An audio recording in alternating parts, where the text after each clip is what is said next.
গাড়ি চাইলেই পড়ে যাবে কাজটা। হ্যাঁ হ্যাঁ গাড়ি গেট লাগালেই পড়ে যাবে, হচ্ছে গেট লাগালেই হচ্ছে। গেট ঢুকবে না বাচ্চা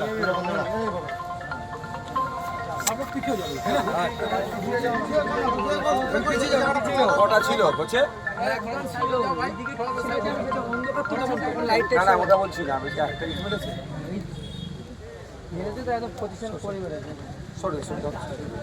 ওইটা। চলো সাহেবরা তো তার কাজটা করছে, বাকিটা খুঁজে বার করবে কে ভিতরে আছে না আছে। ঠিক আছে চলো ছবি চলো না, পিছনে চলো। একটা এমএলএ খারাপ করে রেখে দিয়েছে বলে তাই এরকম করে দিয়েছে। हम भेज देंगे मेल कर ऑफिस में जाना दीजिए।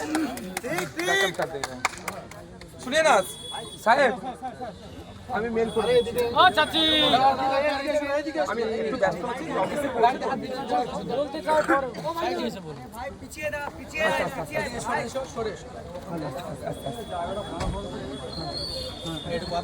আচ্ছা দেখুন, বেশ কয়েকটা দিন ধরে দেখছি আমি সরকার সাহেব কিছু মানুষকে উস্কে আমাকে ডিস্টার্ব করানোর চেষ্টা করছে, মানে একটা ট্যাসেল তৈরি হয়ে যাক এই করানোর চেষ্টা করছে। আমি বারবার ওদের ফাঁদ পাচ্ছে, আমি এড়িয়ে যাওয়ার চেষ্টা করছি।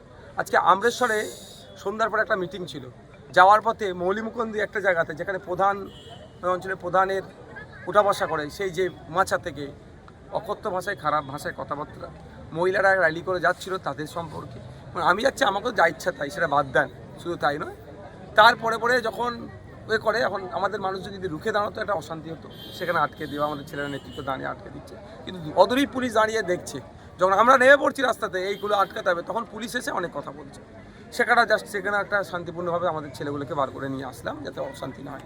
এখানে প্রোগ্রাম চলছিল চরিশ্বরে, ব্যবসা 1 নম্বর অঞ্চলে। এখানে এসে প্রোগ্রাম ভালো চলছিল, এখানে গাড়ি ছিল, হঠাৎ থেকে এখানকার লাইট, এখানে এই মাঠে গাড়ি রাখা ছিল, এখানে লাইট বন্ধ। এখানে যে জাস্ট আমরা প্রোগ্রাম শেষ করবো, গাড়ি ছাড়বে, আমার ড্রাইভার বলছে যে লাইট বন্ধ করে দিয়ে পিছন দিকে ইট ছুঁড়েছে, গাড়ি কাছে গাড়ি নিয়ে গেছে। এবার যে ছুঁড়েছে, কেন ছুঁড়েছে, উদ্দেশ্য কি, ওকে কে ছুটতে বলেছে, এটা তদন্ত সাপেক্ষ। প্রশাসন যিনি আছেন এখানকার জেনারেল, তারা তাকে ধরে নিয়েছে যে ছুঁড়েছে। কারণ আমার ছুঁড়ার সাথে সাথে সে ছুটে পালাচ্ছে, আমার ড্রাইভার গাড়ি থেকে নেবে কিন্তু তাকে দেখেছে। দেখুন, এটা সরকার সাহেবের একটা পরিকল্পনা চলছে ভাঙড়কে আতঙ্কের পরিবেশ তৈরি করার জন্য। যে এই বিধায়কের গাড়ি যদি ভাঙচুর হয়ে যায়, মানে আইসিএফের প্রার্থীর গাড়ি যদি ভাঙচুর হয়ে যায়, নওশাদ বাজিনের গাড়ি ভাঙচুর করে দেয়, তাহলে আমরা সাধারণ মানুষ আমাদের কী করবে?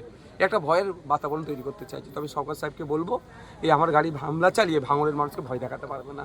ভাঙড়ের মানুষ, ভাঙড়ের মাটি শক্ত ঘাঁটি, ভাঙড়ের মানুষ লড়তে জানে, গণতন্ত্রকে রক্ষার জন্য লড়েছে দীর্ঘদিন ধরে, ভাঙড়ের মতো ইতিহাস আছে। তো সুতরাং আমার গাড়ি ভাঙচুর করি আমাকে আটকাতে পারবে না।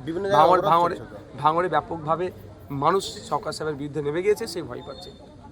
আর বিভিন্ন জায়গায় তো অবরোধ চলছে, স্বাভাবিক, এটা অস্বাভাবিক কিছু নয়। তাদের দলের চেয়ারম্যানের গাড়ি ভাঙচুর করবে, ভাঙড়ের প্রার্থী আইএসএফের প্রার্থীরা গাড়ি ভাঙচুর করবে। আইএসএফের শুধু মেম্বাররা নাবেনি, সাধারণ মানুষও নেমে গিয়েছে। যখন আমার কাছে খবর আসলো প্রশাসনের পক্ষ থেকে এবং ভিডিও দেখেছি, একে ডিটেন করেছে, অ্যারেস্ট করেছে, তখন আমি সাথে সাথে আমার যে চ্যানেল থেকে আমরা মালা দিয়েছি, যখন গ্রেফতার করে নিয়েছে, তাহলে আর এটাকে কন্টিনিউ করার কোনো প্রশ্ন নেই, সেটাকে প্রত্যাহার করা হচ্ছে। তাহলে কি চারিদিকে অবরোধ তুলে নেবে? হ্যাঁ, অবশ্যই বলে দেওয়া হচ্ছে, সাথে সাথে মাইক ধরে বলেছি কী ঘটনা ঘটেছে, এবং আমাদের যারা নেতৃত্বের মাধ্যমে মেসেজ পাঠিয়েছি যে অবরোধ তুলে নাও। শুধুমাত্র আপনার নয়, বারবার আইএসএফ কর্মীদের ওপরও ব্যাপকভাবে হামলা চলছে, এটা নিয়ে কী বলবেন? এইটা চালাচ্ছে সরকার সাহেব। সরকার সাহেব ভয় পেয়েছে এখানে হারান, আর কত ভোটে হারবে সেটা তিনি আর গুনে উঠতে পারছেন না। যে যাচ্ছে তাই এসে বলছে দাদা লিড করিয়ে দেবো, তিনি তার প্রাথমিকভাবে হ্যাঁ বললো, তিনি হিসাব করছেন যে কত ভোটে হারবেন।